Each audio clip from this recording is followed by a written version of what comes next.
Lama sih, sulit. Atau berapa? Umbulan. Kalau umbulan. Tidak ada bangsa. Aneh lah. Macam no yang foto ya, macam aneh tu. Banyak kejadian aneh yang Allah Subhanahu Wa Taala telah tunjukkan kepada manusia supaya kalangan manusia sentiasa berfikir tentangnya. Dalam masa yang sama, hakikat kejadian itu untuk memberikan peringatan dan gambaran supaya setiap manusia tidak terus lalai dan sentiasa memerhatikan tentang kebesarannya kerana dapat menjadikan alam ciptaannya sebegitu rupa. Malahan kejadian aneh dan pelik yang berlaku di sekeliling manusia dewasa ini sebagai tanda akan wujud kejadian lain yang seterusnya. Begitu halnya kejadian pisang bertandang 5 milik seorang warga emas dan tukang gunting Cik Ahmad bin Cik Mahmud dari kampung Kubang Batang, Wakaf Baharu Kelantan yang bukan sahaja dianggap pelik tetapi juga agak unik kerana belum ditemui di negeri Kelantan. Ketika ditemui wartawan Star TV di kediamannya pada 10 Julai tahun 2012, Cik Ahmad berkata anak pokok pisang tersebut diberikan oleh adik iparnya yang bongsu, Abdul Muji Haji Ahmadullah, seorang guru yang menetap di Sabah. Asalnya anak pisang tersebut diambil dari Bukit Bugis, Indonesia yang kemudiannya dibawa ke Sabah. Anak pisang itu kemudiannya dibawa ke Kelantan yang diminta oleh adik iparnya supaya beliau menanamnya kerana mengetahui beliau rajin mengusahakan kebun pisang. Adik ipar pakcik yang membawa balik anak pisang itu dari Sabah.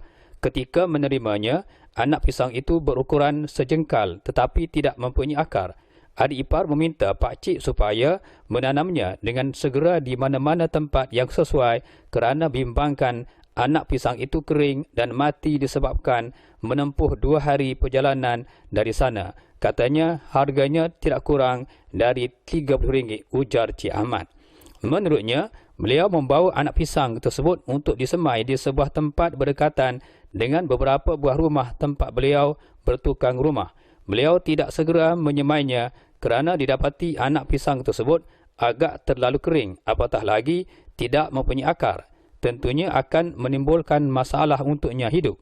Lantas beliau memacakkan anak pisang tersebut bersebelahan dengan 2 batang pisang yang sedia ada di tempat yang dimaksudkan sebagai menumpang. Setiap pagi dan petang, iaitu 2 kali sehari, beliau menjirusnya agar anak pisang tersebut mendapat bekalan air dan harapannya supaya akarnya akan tumbuh cepat. Berikutan itu disebabkan sering menjirus menyebabkan anak pisang itu tidak putus-putus mendapat bekalan air. Didapati akarnya mula tumbuh dan ketika itulah beliau menaruh harapan yang tinggi bahawa anak pisang terbabit akan terus hidup. Sedangkan pada peringkat awalnya beliau agak ragu-ragu. Apabila didapati akarnya semakin banyak yang tumbuh, pakcik mengambil keputusan untuk memindahkannya secara berasingan di tempat baru berdekatan dengan pokok pisang yang lain. Disebabkan sering menabur baja, didapati anak pisang itu semakin membesar walaupun batangnya agak kecil dan tidaklah sesubur pokok pisang yang ada sekarang. Pada hemat pakcik, mungkin bakanya yang asalnya seperti ini juga. Pakcik juga diberitahu baka pokok pisang ini hanya mengeluarkan 2 tandan sahaja dan pakcik diminta menjaganya dengan baik, ujarnya. Setelah berhari-hari melihat perkembangan pokok pisang tersebut, beliau mendapati jangka masa anak pisang itu mengeluarkan jantungnya agak lama, iaitu memakan masa selama 2 bulan. tidak sebagaimana bakal tempatan yang pernah ditanamnya. Beberapa hari selepas itu, beliau yang sering memerhatikan sifat pokok pisang tersebut didapati tandan dan jantungnya keluar kedua-duanya. Malah 3 hari berikutnya pula didapati 2 jantung lagi keluar dari batangnya. Dan selepas itu, 1 tandan yang terakhir. Apabila dilihat, memang bertandan 5 yang didapati tidak berbelit dan kelihatannya agak menarik dan tersusun. Tambahnya, pada masa pokok pisang itu sedang mengeluarkan tandan dan jantungnya, beliau tidak memagarnya. Namun, disebabkan ramai kanak-kanak yang membanjiri kawasan berkenaan untuk melihat keanehan dan keunikan pisang tersebut, beliau mula memagarnya kerana bimbang dirempuh kanak-kanak yang masuk melihatnya dari jarak dekat.